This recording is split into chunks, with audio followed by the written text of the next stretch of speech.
Pa iskreno mislim дека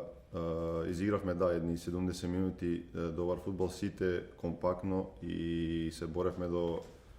крај и го имавме тој, да кажам, позитивен резултат до 70 минута, потоа ги примивме тие два гола, некако моje мислење беше, ајде да не кажам, многу наивно ги примивме тие голови од еден центар шут и потоа од еден аут,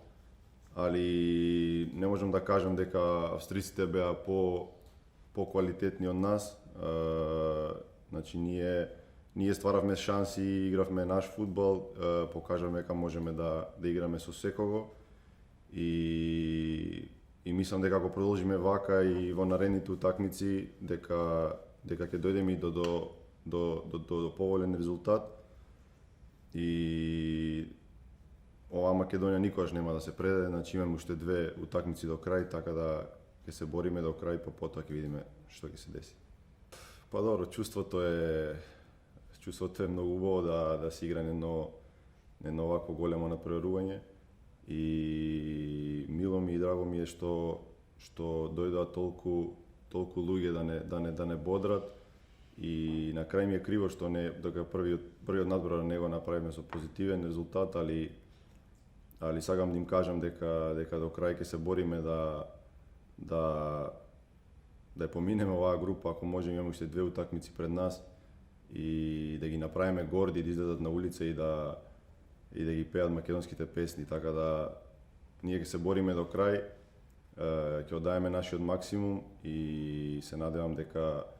ќе направиме Македонија горда. Па добро, имаме значи уште,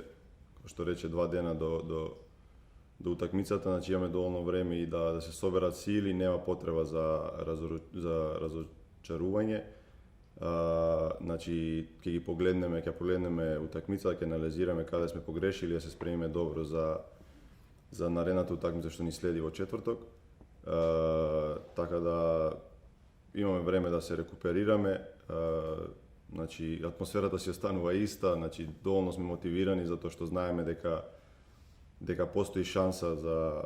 и понатака за да ја поминеме оваа група и да дојдеме до добар резултат, така да нема потреба да паѓаме доле, главата горе и ќе се фокусираме на овој надпревар што следи со Украина, кој што мислам дека е многу важен и се надевам на добар резултат, така да сите сме спремни и нормално секоја утакмица што следи ние сме максимално мотивирани.